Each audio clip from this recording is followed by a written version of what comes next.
Yeah, do you remember when he's applied? Good morning, everybody. Welcome to our virtual tabling after a day of technical difficulties. We are back. And so today it's something a little bit different for you. So today we're going to talk about the National Diabetes Prevention Program. And so we'll go into what exactly it is, what does it all entail, and what you can all learn from it. So without any further interruptions, let's get started. But first, so the diabetes prevention program, so it's of course essential to prediabetes and type 2 diabetes. So let's go into what exactly prediabetes is, just to give you a little refresher. So prediabetes is when blood sugar levels are high, but they're not quite high enough to be diagnosed as type 2 diabetes. At this point, because your blood sugar is getting a little higher, insulin resistance is starting to occur. And so your body is starting to become resistant and not being able to use insulin properly. And it's also important to note that many people often experience little to no symptoms for prediabetes. And so what exactly is the big deal? If you don't experience any symptoms, why should you, why does it matter? Well, of course, prediabetes can develop into type 2 diabetes. And so, you can get a number of different complications from type 2 diabetes, such as kidney disease, nerve damage, poor foot and oral health, vision loss, as well as skin problems. And in addition to possibly developing type 2 diabetes, people with prediabetes are also at risk of other chronic diseases. So for example, heart disease, such as high blood cholesterol, high blood pressure, stroke, that sort of thing, as well as certain types of cancers, such as stomach or colorectal cancer. And so what exactly is the Diabetes Prevention Program? So it's a program to help people with prediabetes delay or even prevent developing type 2 diabetes. And so you work with a group of people that also have prediabetes. And so it's almost like, kind of like a class in a way. And it uses a lifestyle change program recognized by the CDC. And so these are just the kind of different things that you would learn throughout the program. So things about nutrition, things about including more exercise and movement into your day, stress management, of course, is important, chronic diseases, as well as, how to manage those lifestyle changes as you incorporate more and more into your daily routine. And so we're going to go a little bit more into detail about what exactly you learn in each of these categories. And so first we'll talk about is chronic diseases. And so of course, you kind of learn about, more about type 2 diabetes. So the different, kind of conditions and complications that can arise from type 2 diabetes. Again, kind of back in that third slide with, diabetes can lead to, kidney damage, nerve damage, kind of covering those things, but also the necessary medical care that you might need if you develop type 2 diabetes. So for example, you'd have to see an endocrinologist, you would have to see a foot doctor or a podiatrist regularly.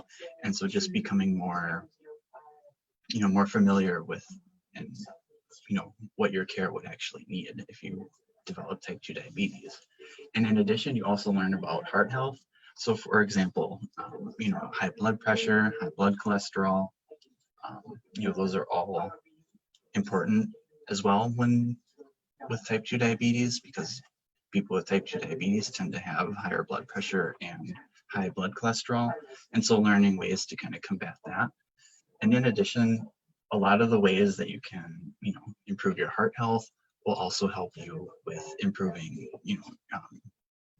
the conditions associated with diabetes.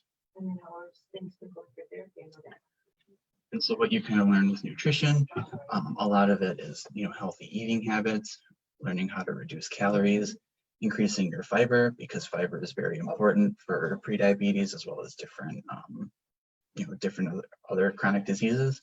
And then it'll also teach you about food preparation and recipe modification.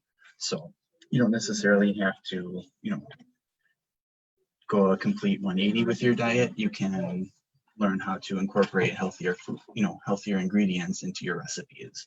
And then with food preparation, of course, it's a good idea because you can just prepare all of your food, maybe on a Sunday, and then you'll have your meals, all laid out for, the rest of the week, and they'll all be healthy because, you're able to take that time to kind of prepare everything, get everything ready, as opposed to, maybe you come home from a long day of work and then, you might just want to, sit back and relax, you might not care what you eat.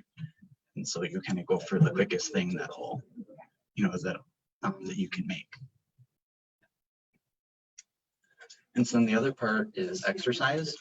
And so the main kind of goal is to increase physical activity to 150 minutes per week. But then, there's a lot of different ways you can choose to be active. So you can either play sports, you can go to the gym, but even, something as simple as, walking around your neighborhood. And so a lot of what the diabetes prevention program will kind of go into is slowly increasing your physical activity, and then as well as learning ways to kind of add more activity into your day. So for example, maybe you'll walk instead or take the stairs instead of going up the elevator, or even, maybe you'll park far away when you're at the store, as opposed to, as close as you can. So different kind of ways to, sneak movements into your day. And then the next component is stress management. And so of course, stress management is important to stay on track, because if you're stressed, you might not, incorporating more lifestyle choices into your daily routine. That's not necessarily your priority. It's getting through that stress. And, it's also important too, because stress is often unavoidable. So unfortunately, it's a part of life. And so in this, in these kind of classes, you kind of learn about coping skills and how to manage stressful, and how to, better manage those stressful situations, so that, we're able to get through a lot of stressful situations quickly, more easily. And then you can in turn focus on incorporating more healthy lifestyle choices into your lifestyle. And then we also have lifestyle change management. And so once we have our skills, that's kind of the beginning of, it's kind of the beginning of our journey, is having our skills. The main part of it is then maintaining your progress. And so that's what, that's what you learn in these kinds of classes, is how to, kind of how to maintain your progress, how to maintain motivation. And then another thing, is what to do with relapse, because everyone's going to relapse at one point. And so it's just kind of learning how to talk positively about that, and making sure that you are, not beating yourself over it, and, learning how to recover from relapsing from, healthy, from your healthy lifestyle choices, if you will. Yeah. And then also planning for different events. So maybe you're going on vacation, or even, if you're going out to eat, or even, family plans around the holidays, kind of learning how to, still be a part of that, but then also including, at least some healthy choices into your lifestyle, so that you're not, just going, just shutting it out completely for a day, but maybe you compromise a little bit. So for example, maybe you, during vacation, you'll exercise a little bit more, or you'll do a little bit more walking, or during the holidays, maybe you'll try to include more vegetables. So just different stuff like that to kind of help maintain it. Do you have common ground? And so that is all that I have for you today. So let us know if you have any questions. Of course, you can comment below, or else you can email us at healthpromotion@glick.net. And so that's all that I have for you today. So I will see you again next week.